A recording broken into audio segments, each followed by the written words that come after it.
That's it. On internet. Oh, you in time? Yeah. Hi, we're here at Hudson's Plant Centre with Mark Smith, our garden guru, and we're here for April. Now, Mark, what is there we have to do in April for the garden? Well, April's a really busy time in the garden. Everything seems to come together very quickly. We've had a long, cold sort of winter and spring, and then suddenly April comes along and everything needs to be done. So straight away, perennials, all the perennials you can find. There's a lot here at Hudson's actually of summer perennials, alpine plants. If you've got any tired alpine gardens, most people lose a few plants over the winter, and all the stock's in now for alpine plants, so you can rejuvenate your little rock gardens, alpine beds and things like that. Fruit trees, plant fruit trees at this time of year. Shrubs, all the main body of shrubs that you start to get for early summer and into autumn start now. Such a great selection. There's still lots and lots of bedding plants, you know, primulas, pansies are prevalent at the moment, lots and lots of colour.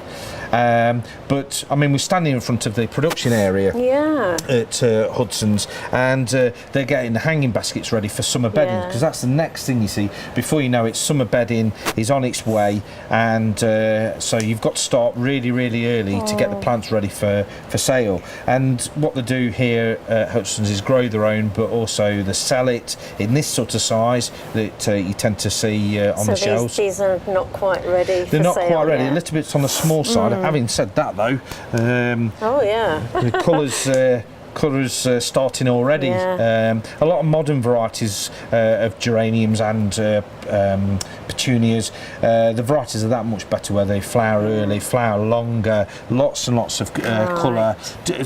Whenever I go to the plant shows in June, and you see lots of new varieties, bred varieties where they've got stripes in, the colours are a lot more vibrant these days. So much choice. You actually picked out one that you was going to buy, which was the you want the one with the flower? Yeah, this is another favourite of mine. It's the night sky one, where on the petals it actually looks like stars. And as the plant develops and right the way through the year and into the summer, these white dots on the flowers actually develop more and become a lot brighter.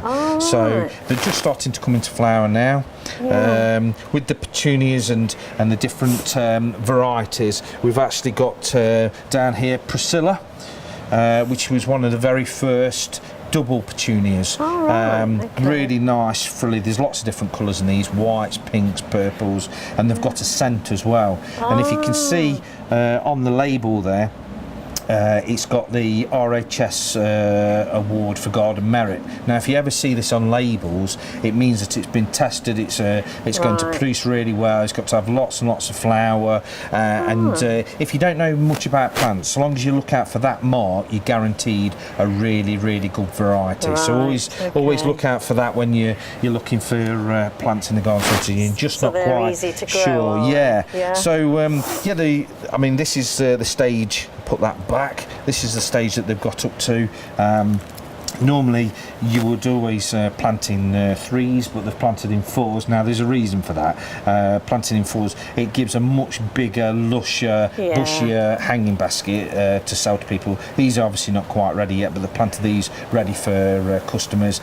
The more you plant in, the fuller and thicker it's going to be, and it's going to be better. A lot of the ones that you actually get in the supermarkets have only got one plant in, and they grow them under heat, and then you get a weak looking basket. So having more in is going to give you a better looking basket there. But that's petunias, but they're doing geraniums, single petunias and double petunias, so a wide range here. So we'll cover those later on in future programmes as they develop. So we'll be able to see those. Right, so what's the plant of the month? It's hard to pick at this time of year because there's just so many new things that's come in, and as I was going around and thinking, what shall we have for the plant of the month? I came across a personal favourite of mine, and that's Hebes. And the reason why I've picked these, especially at this time of year, they give really, really good foliage colour. And they're evergreen plants, foliage colour. They give a good contrast. You could actually have 2 or 3 hebes in a particular bed, and they all look completely different. They do, don't they? Yeah, but the foliage is there all the way through the year. It's evergreen. Yeah. It gives you really nice colour for this time of So year. it's such a small leaf. Yeah, smaller leaf, smaller growing plant as well. Ideal for a pot, for a small border. Hebes are great, and these particular varieties, the magic colour varieties, which are these 2-tone ones. There's quite a range, 7 or 8 different varieties. Oh, right. You don't have to prune these at all. You plant, leave, and forget about. And because it's a hebe, and hebes are known for flower, later on in the summer, sort of May, June time, you'll start to have the flower as well. Oh, right. So plant of the month is hebes. Like I say, So how big do these grow? well, this particular variety will get to about 2 foot. Right. The darker coloured leaf will get to about 3 foot, and it's Right. about 2 foot for the variegated one. Right. Again, nice and compact. The older varieties, when I first started in horticulture, way back, Way. when you was just a little girl. Yes, I'm sure. The hebes that you used to buy then used to get to 7 or 8 foot. Wow. And they used to get very It's a woody. difference. Yeah, they used to get very woody, and you was having to prune them every year to get them nice and compact. And there's a lot of maintenance involved. So as the producer, and this is what I was talking about with newer varieties and breeding, the newer varieties are a lot more compact and gardener friendly, basically. And it's nice that you'd be able to plant any of these hebes in a pot, because most people like container gardening. Very popular thing these days. Right. And you can certainly do that with hebes. So that's hebes is plant of the Right. month. So what about tip of the month? Well, tips of the month, I would always say now is the time. It's a good time now because you start to get in slightly warmer weather to start doing your first cuts on your lawn. Yeah. So get your first cuts in. Don't put it too low though. If it's wet, it might scuff the lawn and make it look untidy. Yeah. So raise the bar a little bit on the cutting blade. Give it the first cut, and then start using spring and summer fertiliser. Include one that's got moss killer in. If you haven't got any lawn fertiliser, use sulphate of iron. We've used that in a tip before. Sulphate of iron, you can get that from any garden centre. Spike the lawn, put your sulphate of iron in, and your sand to improve the drainage, and you get a lot less moss, but it also colours up your lawn to make it lush dark green as well. But failing that, if you don't want to do that, just get a good spring and summer lawn fertiliser and scatter that on after your first cut, and shortly after that, when it starts to warm up, you can lower the blade and do regular cuts almost on a weekly basis.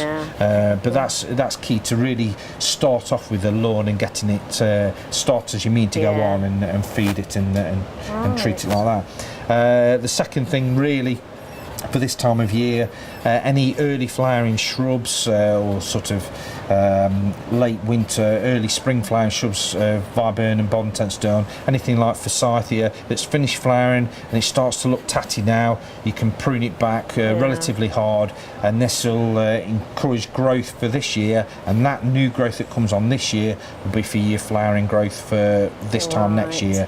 So you've got to get your cut in early. It's no good pruning back hard in October, November time, because you'll prune all the flowering wood off. So get your pruning in now, and it'll be better for next year. Oh, that's a good tip, Mark. Yeah, thank you.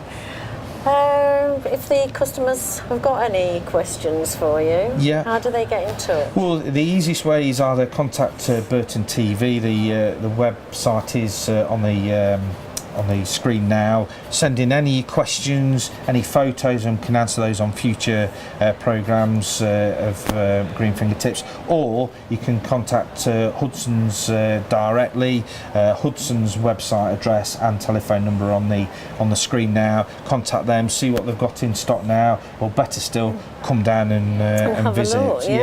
Absolutely. Yeah, they've got a lot to see. Yeah, it's a lot since last month. Last time. We came in last time. There's been a lot developing, and a lot more. The coffee shop, as we speak, is almost finished. Next few days it's going to be looking open, good. and so we'll see a lot more customers and be able to interview a few customers in future programmes, so can't wait for that. But it's looking good. The place is looking really smart now, and I can't wait for next month, see what happens next month. Yeah, So, it'll be totally different. Yeah, absolutely. Right, so that's all the handy tips for April's edition of Green Fingertips, and we'll see you next time.